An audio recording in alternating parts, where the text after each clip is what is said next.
कहानी की शुरुआत में हमें जगदीश नाम का एक इंस्पेक्टर दिखाया जाता है जो कि एक केस के सिलसिले में गया होता है। लोगों को वहाँ एक डेड बॉडी मिलती है और जिसकी छानबीन करने के लिए उन लोगों को बुलाया जाता है।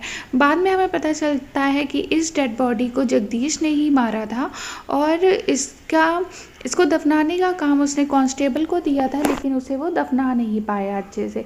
इसके बाद जगदीश उस लड़के को बुलाता है जिसने सबसे पहली बार उस डेड बॉडी को देखकर पुलिस को कॉल किया था और उस लड़के को धमकाता है और बोलता है तुम भूल जाओ, तुम्हें कोई डेड बॉडी भी मिली थी और तुमने पुलिस को कॉल भी किया था। इसके बाद वो उस कांस्टेबल को भी मारता है जिसने डेड बॉडी को अच्छे से ठिकाने नहीं लगाया। इसके बाद जगदीश को फ़ोन आता है जहाँ पर ह्यूमन ट्रैफिकिंग चल रही होती है। वहाँ पर एक लड़की को ले जाकर वो उसके साथ इंटीमेट होता है। इसके बाद हमें दिखाया जाता है जगदीश के पास फ़ोन आता है, वो वहाँ पर पहुँचता है तो हमें पता चलता है किसान की एक मशीन में ब्लड लगा होता है, जिससे हमें पता चलता है उसी मशीन से एक आदमी को मारा गया है। यहाँ पर जगदीश थोड़ी सी छानबीन करता है जिसमें उसे एक पर्स मिलता है। वो उसे इन्वेस्टिगेशन के लिए ना देकर घर ले जाता है और वहाँ पर उसे एक आईडी कार्ड मिलता है जो कि टूटा होता है और जिसे वो जोड़ता है तो पता चलता है मार्टिन नाम के आदमी की डेथ हुई है। इसके बाद वो छानबीन करते हुए मार्टिन के घर में पहुँचता है जहाँ पर उसे कुछ पैसे मिलते हैं और एक डायरी मिलती है जिसमें बहुत सारे नंबर्स और एड्रेस लिखे होते हैं। इसके बाद वो काफ़ी इन्वेस्टिगेशन करता है जिसमें उसे मार्टिन के बारे में पता चलता है कि उसके बड़े बड़े लोगों से जान पहचान है और लास्ट टाइम वो एक मिनिस्टर के घर पे गया था, उसके बाद वो वहाँ से वापस नहीं आया। वो मिनिस्टर के पास जाता है और उससे मिलता है और बोलता है कि मुझे मार्टिन की डेड बॉडी मिली है और उससे मुझे बहुत सारे सबूत भी मिले हैं, लेकिन परेशान ना होइए, मैं सब संभाल लूँगा, जरूर धमकाइएगा जिसने डेड बॉडी को सही से ठिकाने नहीं लगाया। इसके बाद हमें एक कपल को दिखाया जाता है, अजय और सना को, जो कि गर्लफ्रेंड बॉयफ्रेंड होते हैं और साथ में इंटीमेट होते हैं। दूसरे सीन में दिखाया जाता है अजय के फ्रेंड्स बोलते हैं हमें भी यार गर्लफ्रेंड पटानी है, हमारे लिए भी कुछ करो। इसके बाद अजय एक प्लान बनाता है जहाँ पर अजय और सना इंटीमेट हो रहे होते हैं और वहीं पर उसके फ्रेंड्स आ जाते हैं और बोलते हैं हमने तुम्हारी वीडियो बना ली है और हम इसे लीक कर देंगे। अजय भी सना के सामने ऐसा बिहेव करता है कि वो उन दोनों को नहीं जानता है। इसके बाद दोनों लोग बाहर जाते हैं और प्लानिंग करते हैं कि अब हमें तुम्हारी गर्लफ्रेंड के साथ सोना है और वो अजय अपनी गर्लफ्रेंड के पास जाता है और बोलता है तुम्हें इनके साथ सोना पड़ेगा, नहीं तो ये हमारी वीडियो को लीक कर देंगे। इसके बाद सना को उन लोगों के साथ सोना पड़ता है। इसके बाद हमें दिखाया जाता है कुछ दिनों के बाद सना की शादी फिक्स होती है। सना अजय को फ़ोन करके बोलती है मेरी शादी फिक्स कर दी गई है, लेकिन मैं शादी नहीं कर सकती, मैं केवल तुमसे शादी करना चाहती हूँ।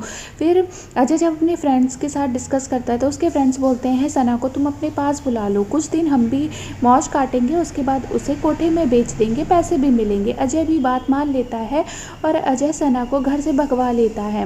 भगाने के बाद उसे रास्ते में एक टैक्सी मिलती है जिसे वो रोककर, जिसे राजीव नाम का एक बंदा चला रहा होता है, उससे पिस्टल दिखाकर वो उसकी टैक्सी छीन लेते हैं और तभी उसके फ्रेंड्स भी आ जाते हैं और सना को बेहोश कर देते हैं। थोड़ी आगे चलने के बाद डिग्गी खोलते हैं तो उन्हें 2 बैग मिलते हैं जिन्हें वो साइड में ही फेंक देते हैं। इसके बाद वो लोग सना को लेकर एक होटल में पहुंचते हैं। होटल में पहुंचने के बाद तीनों ही सना के साथ रेप करते हैं। उसके बाद हमें दिखाया जाता है जिसकी टैक्सी चुराई होती है, राजीव अपने एक बंदे के साथ वहां पहुंच जाता है और अजय के दोनों फ्रेंड को मार देता है।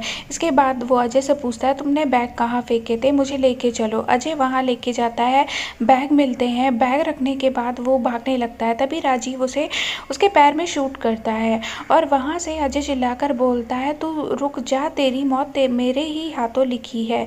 इसके बाद वो जंगल में भाग जाता है। इसके बाद हमें दिखाया जाता है राजीव का फ्रेंड सना के साथ ज़बरदस्ती करने लगता है, तभी सना के हाथों एक नुकीली चीज़ मिल जाती है जिससे वो उसे मार देती है। इसके बाद सीन शिफ्ट होता है और हमें मार्टिन के बारे में दिखाया जाता है कि उसके साथ क्या हुआ था। मार्टिन एक रिश्वतखोर आदमी होता है जो कि बिल्डिंग बनाने का काम किया करता था। वो बहुत ज़्यादा रिश्वत लेता था और बिल्डिंग बनाता था। इसी के सिलसिले में मिनिस्टर उसके पास आता है और उसे रिश्वत देता है कि तुम मेरे से 1 करोड़ रुपए ले लो और मुझे वहाँ का परमिशन दे दो बिल्डिंग बनाने का। मार्टिन खुश हो जाता है और उस ज़मीन को चेक करने जाता है तो वो देखता है ज़मीन बहुत बड़ी है, इसके लिए उसे 1 करोड़ से ज़्यादा रुपए मिलने चाहिए। उसके बाद वो मिनिस्टर के पास जाता है और बोलता है ज़मीन बहुत बड़ी है, मुझे 1 करोड़ से ज़्यादा रुपए चाहिए। तभी मिनिस्टर उसको एक वीडियो दिखाता है जिसमें उसके रिश्वतखोरी का वीडियो होता है।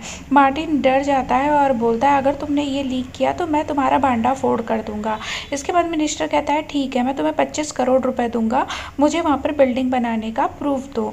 इसके बाद वो दूसरे दिन मार्टिन को बुलाता है और वहाँ पर उसका मर्डर करवा देता है। मर्डर कराने के बाद उसको उसकी लाश को ठिकाने लगाने का काम वो राजीव को देता है। राजीव यही काम किया करता था रात रात में टैक्सी चलाकर।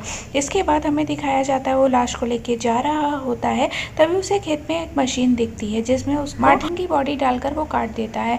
इसके बाद सना को दिखाया जाता है जो कि रास्ते में भागते हुए जा रही होती, तभी उसके पेरेंट्स उसे मिल जाते हैं और सना उनके साथ पहुंच जाती है। इसके बाद इस मिनिस्टर को बोलता है राजीव ऐसा बंदा है जिसने आपका काम सही से नहीं किया, इसने डेड बॉडी को ठिकाने सही से नहीं लगाया, इसे शूट कर दो। इसके बाद वो शूट करने ही जा रहा होता है, तभी वो जगदीश को काम सौंपता है।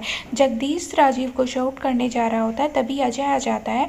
अजय राजीव को शूट करने जा रहा होता है लेकिन गलती से जगदीश को लग जाती है बंदूक। इसके बाद राजीव बंदूक उठाता है और सबको मारने लगता है। वो मिनिस्टर को भी मार देता है। अजय मिलता है, वो अजय को भी मार देता है, सारे आदमियों को मारता है। इसके बाद उसे एक गड्ढा दिखाई देता है, उसमें सारी बॉडियों को जमा करता है। उसके बाद पेट्रोल डालता है और आग लगा देता है। इस बार वो कोई भी सबूत नहीं छोड़ना चाहता था, इसलिए वो ये काम करता है और इसी के साथ मूवी ख़त्म हो जाती है। Thanks for watching.